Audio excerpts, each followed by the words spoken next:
Yeah, I mean, I think as much as I am aware of all the negative things related to life on a smartphone and scrolling life, I still struggle with the tendency to grab my phone, every time I have a gap moment in my day, basically when I'm even walking, from one part of the house to the other, if I have my smartphone on me, it's like the natural tendency is to pull it out and check notifications. And, even when I'm walking outside and I have my phone on me, and even when I'm super conscious of I want to be unmediated, I want to just be in nature and God's creation, I still find myself reaching into my pocket and checking, things, text messages or whatever that I've missed.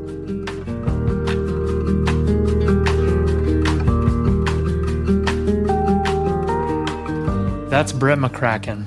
He serves as Senior Editor and Director of Communications for the Gospel Coalition. If you've listened to this podcast before, you'll recognize him as a guest we've had a couple of times. He's the editor of a forthcoming book entitled Scrolling Ourselves to Death. In fact, this is a book we'll devote several episodes to in this series. This book has multiple contributors, many of whom you'll get to hear on this series of the podcast. Again, we'll do a deeper dive on that book in future episodes. For now, I'm talking to Brett about his relationship with his smartphone. As I began the interview process for this series, how would you describe your relationship to your smartphone was a question that organically formed in conversation with these guests. Once I asked that question kind of off the cuff, I decided it would be a question I would ask every guest. We'll dive back into Brett's answer, but expect to hear others share their answer as well. I would say my relationship with my phone is better than it was, but still a challenge in terms of the addictive allure of having it be essentially an appendage of your body that is just always hooked on to your hand. It's almost like our hands are magnetically drawn to the device. Even when you're very aware of it, you still find yourself reaching, into your pocket.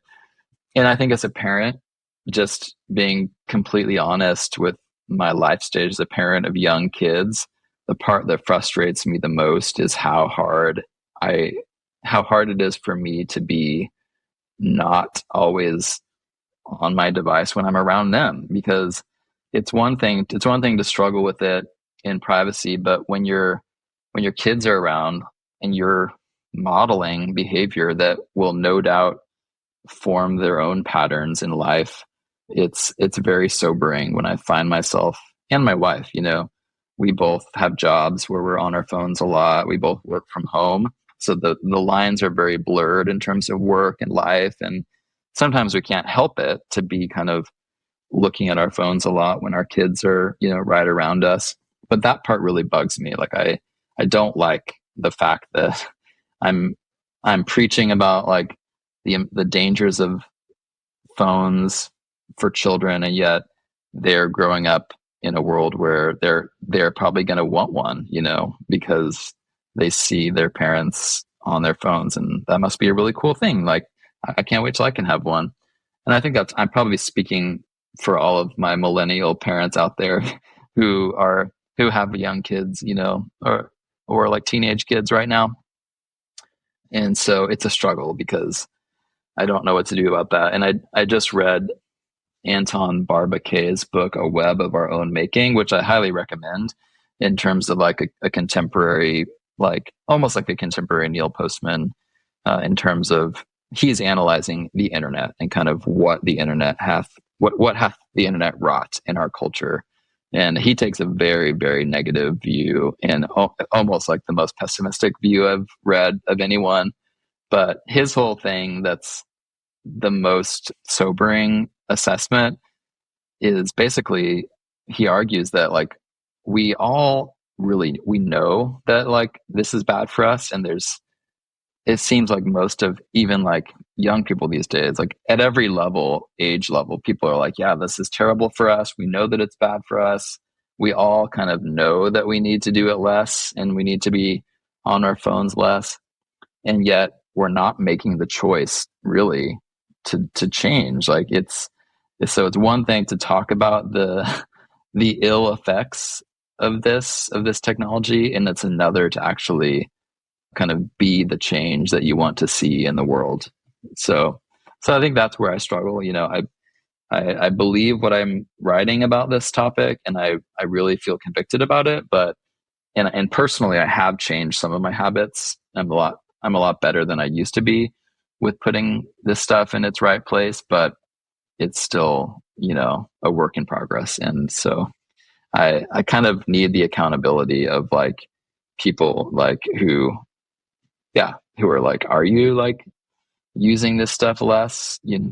Are you practicing what you preach in the wisdom pyramid? That's something my wife has been really good about, as accountability. She was like, when I was writing the book, she was like, okay, what are you changing in your life and your habits? Because I don't want you to publish this book if you're actually not living the wisdom pyramid. So that's been really helpful. And I would invite, anyone who's reading Scrolling Ourselves to Death, if you see me like acting up on Twitter or like excessively using social media, please call me out on it, because I think we all need like those gut checks. And I think it's good to be disturbed when you become aware of even the self-awareness of like standing in line at a coffee shop and like pulling out your phone without even knowing why, and realizing I am addicted. Like I can't wait for my cappuccino for 2 minutes without pulling out my phone. And like sometimes when I'm aware that I'm doing that, I'm like,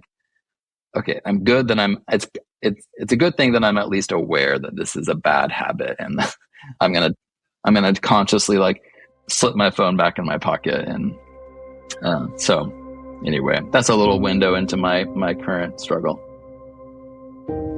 I'm truly grateful for Brett being so vulnerable about his struggle. His struggle is our struggle, and it's the same struggle across the world.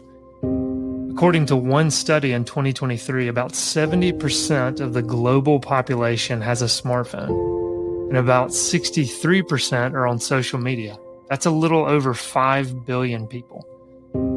I like how Brett talked about the awareness of our addiction. Simply realizing you have the tendency to check your smartphone as you walk across the room, wait for your cappuccino, or when you're stopped at a red light. Why do we get this urge to fill any spare moments of our lives with quick hits from our phone? It's because we're addicted. And awareness of this is important for us to see. Addiction is something that will continue to come up, and we'll spend some concentrated time on that specific topic with Patrick Miller in a later episode. One other point to highlight is Brett's point about modeling our smartphone use in front of our children. Are we using our devices in a way that we want our own children to use? Those working in youth ministry or other pastors' parents, what examples are you setting for your students, your congregation, your children? How are you modeling wise smartphone stewardship? Before we go to a break, listen to something Brett mentions along these lines. We were talking about the importance of being local and embodied in our lives. More often than not, social media can remove us from our context, making us ignore those who are right before us. Brett gives some counsel to pastors here, but it has broader implications as well. Digital technology allows us to be everywhere in the world but where we are. And I think there's this almost Gnostic kind of disembodied tendency in internet life where we live on social media behind our avatars. So we're not bringing our embodied self to our presence on social media. We're interacting with people who are avatars, who we actually don't know in physical presence. We're debating, ad nauseum on X. We're just having these protracted debates with people we don't really know about topics that are very abstract political debates. And it all starts to feel a little bit foolish because meanwhile, there's like real neighbors in your neighborhood who you could be getting to know, and you could be taking out to coffee and figuring out how can we partner together to serve our neighborhood? How can we be aware and involved with the issues in our own city? And sometimes I get a little bit disturbed when I see like pastors, for example, who are highly active on social media. And some of them I'm like, and I'm not on social media a lot, but like whenever I log on to X, it seems like the same pastors are always there, as if all they ever do, for like hours Mm-hmm. every day is just debate people and get into arguments on X. And I'm like, aren't you a pastor in an actual like physical city somewhere with a flock of real embodied people who no doubt have needs, and you could be ministering to them in a very infleshed kind of face-to-face way? And yeah, not to judge all of those people Oh, yeah. as if they're one monolithic group, but it does raise questions in my mind about like something is off when Christians are so involved and passionate about the discourse happening on social media, but they're not as passionate or involved in the real life kind of ministry of being the hands and feet of Jesus in their local context. Yeah, no, I think you're not being overly judgmental. And I've thought the same thing of just kind of practically, if this pastor is posting this much, that takes a certain when do they have the time to be a pastor? Like, Yeah. Are they getting coffee with, congregants in their church? I mean, yeah, it's crazy to witness.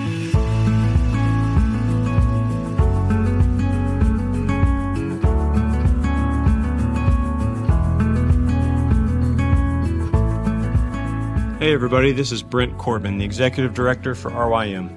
We're so thankful for your interest in our podcast this year, and we are so excited about this new format where we can take some additional time and take deep dives into topics that we pray you will find beneficial in your efforts to reach and equip youth for Christ. As you may or may not know, RYM offers a whole host of other resources to serve you, which you can learn about at rym.org. And beyond that, RYM serves churches and its leaders through an array of training avenues and through our 8 nationwide summer conferences this summer, which you can enjoy with your youth group. So whether you are a full or part-time youth pastor, youth director, or a volunteer at your church, or a parent or other adult who cares deeply about passing the gospel down to the next generation, we hope you will find RYM to be a trusted name for you in those efforts to reach and equip youth for Christ. We're thrilled to be in it with you. All for Jesus. Let's go.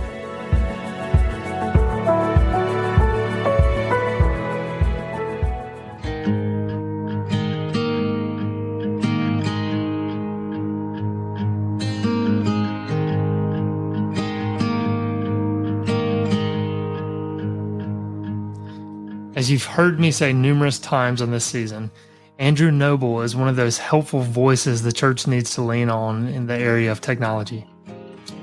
When I asked him the very broad question, how does technology change us? He actually turned it back on me.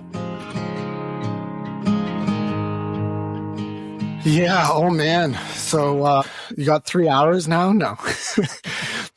What's the first thing that comes to your mind, John? Like, you've done a bunch of this reading. You've just read, or you're currently reading Anxious Generation. I saw in your Substack you're working through that. So is the big thing for you anxiety out of all the ways that technology is changing us? Yeah, I don't know if that'd be the biggest one. I'm thinking of maybe our ability to focus, just, the big idea of distraction, but just attention spans. I mean, all of that. I just think of the conversations I try to have with people, and you can tell quickly kind of losing focus. I mean, also thinking of, I teach part-time, and so once a week in front of students, and I just see the inability to kind of hold their attention. And, as you and I spoke or shared through email, maybe that's a change too. It's just the way that we talk about speaking. I was writing through email, the book Scrolling Ourselves to Death, and the way that we teach is having to amuse and having to entertain and all of that. And so, I guess zooming out from that is just kind of attention spans and just seeing that impact. So that'd be one way. Yeah, totally agree. I tried, because when I was speaking on this, it's like, I got to summarize this point that technology is shaping us. And I tend to focus when I'm speaking to teens in particular about social media, though it's not the only thing that we should focus on. Like I like to give the example of cars, just how much driving changed culture and made us more individualized, made us less reliant on other people, more self-sustaining, but also less community, because now we drive to church and we pass by 5 churches on the way to our church, right? But yeah, I summarize when talking about this 8 ways that technology is shaping us. So increased anxiety, increased depression, increased restlessness, increased loneliness, increased distraction, increased self-centeredness, increased access to sexual immorality, or just frankly increased sexual immorality, and then increased distrust of authority. So those are like the big 8, if you will, of ways. And like for each one of those, there's various pieces of research to back it up. I do think there's like within the loneliness piece, I'm very cognizant of that when I speak to teens, because they used to, at that age, they used to spend a lot more time with one another.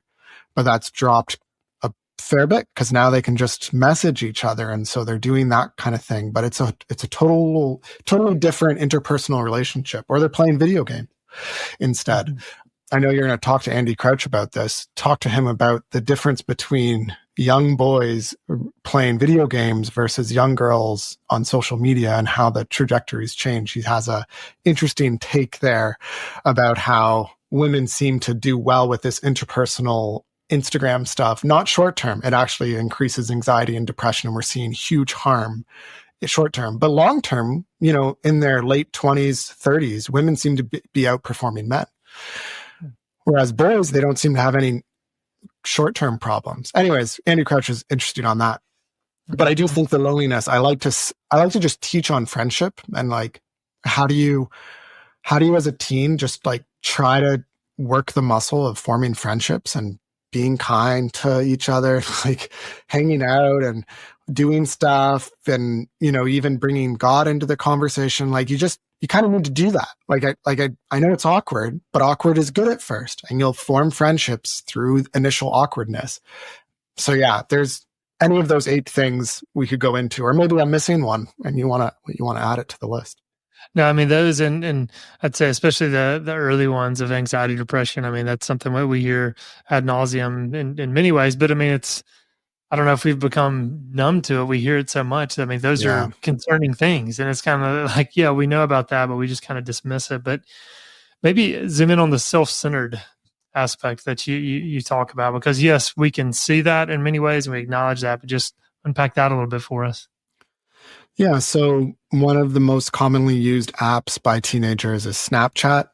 When you open Snapchat, the default is literally the camera turns on and you see yourself. That is what you see when you open the app.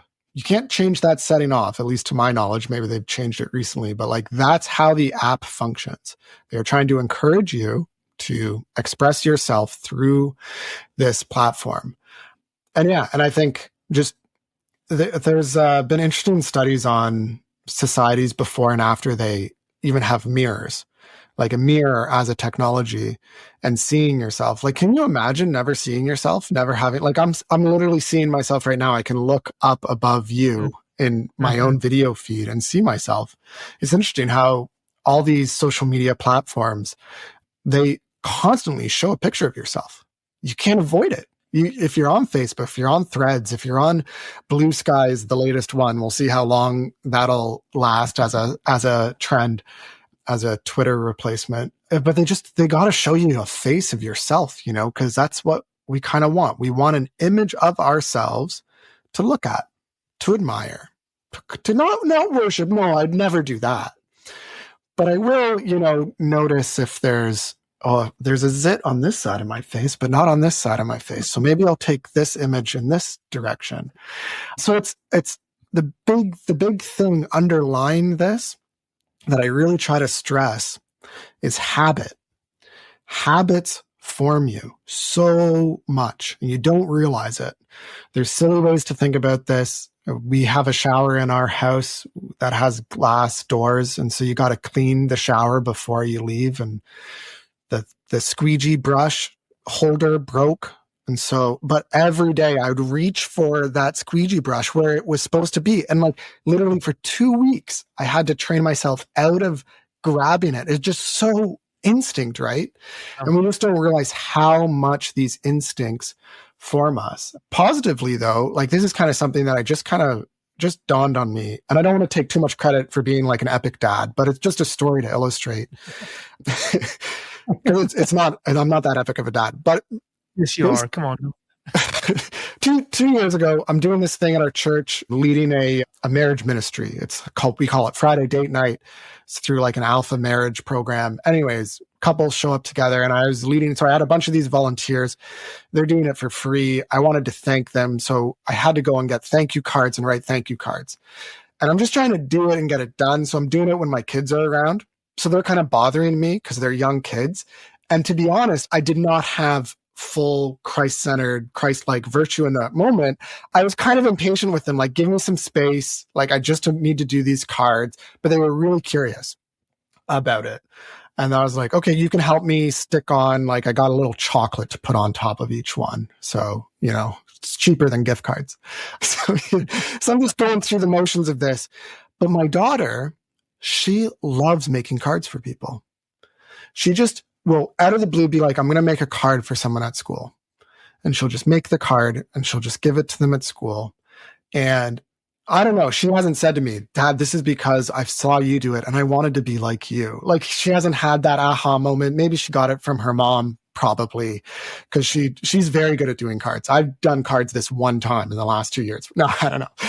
But like, it's just amazing how much of an impact her writing cards has affected her relationships with her peers and how they will write cards for her. And she just got one yesterday from a friend and they like attached a little thing to it. And then so my daughter on the way to school this morning was like writing on a sticky note, like a little design for her. And like, it's just a habit.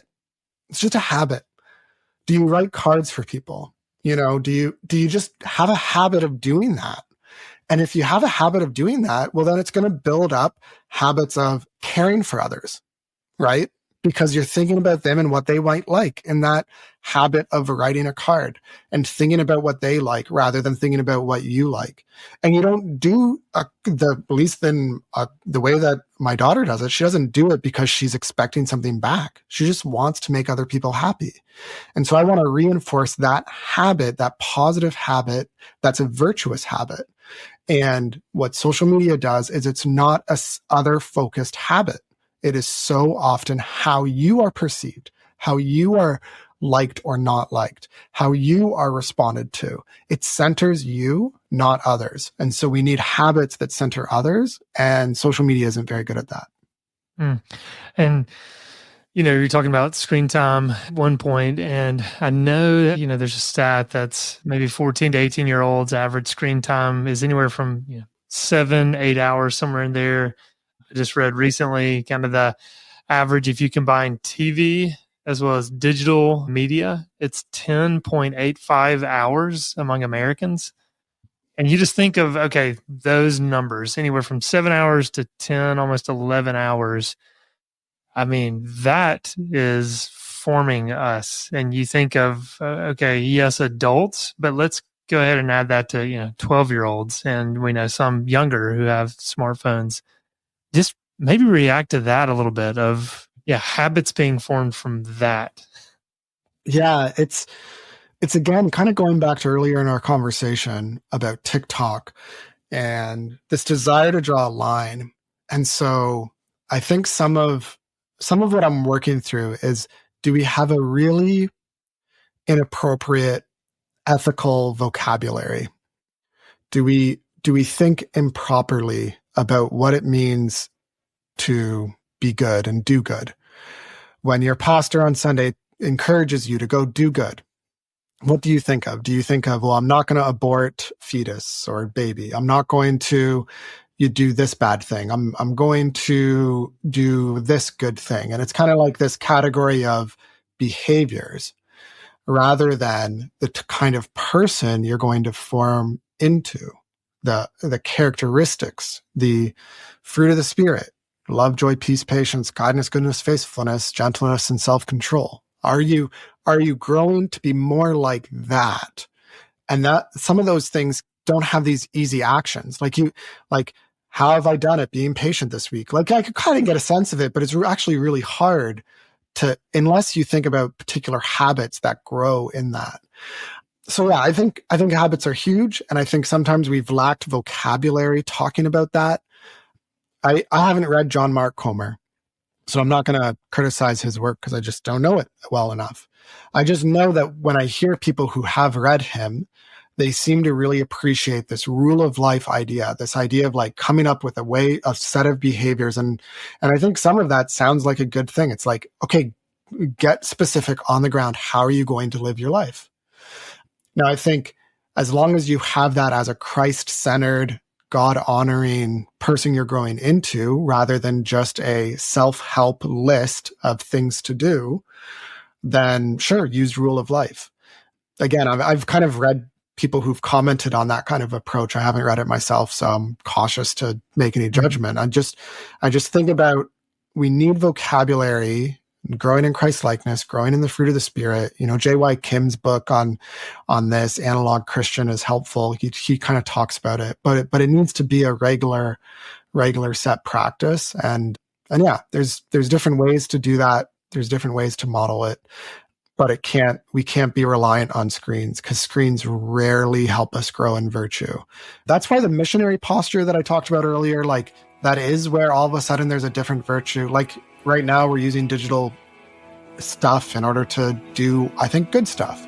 That is kind of like, I'm trying to think about different things while we talk that are hopefully fruitful, virtuous things rather than self-centered things. But it is hard in our modern world to build these virtues. We need models. We need examples to do this. Otherwise, it can be very difficult to do it solo. We need the church.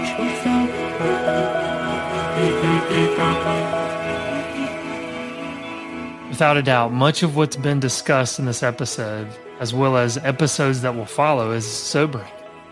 Sometimes some of this content isn't the most uplifting, but in many ways, this is the reality of the culture we find ourselves in. However, as we're sobered, the Christian must not despair. God in his sovereignty has called us to this time, this place, this cultural moment, and he hasn't left us without help. The greatest help, as Andrew reminded us, is the local church. The place where we hear God's word preached, the refuge and place where we commune with Jesus. Next week, we'll hear about a man who's decades removed from this current age, but his writing and thoughtfulness may be more relevant today than ever. Stay tuned to find out who this man was and why we're still talking about his influence in 2025.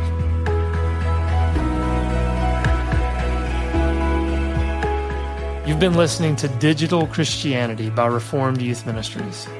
For more information about our summer conferences, youth leader training, and resources, visit rym.org. If you would take the time to leave a positive review and share this podcast with others, it's one small way to help our ministry. Stay tuned to the RYM podcast for more great content that seeks to serve the church in her efforts to reach and equip youth for Christ.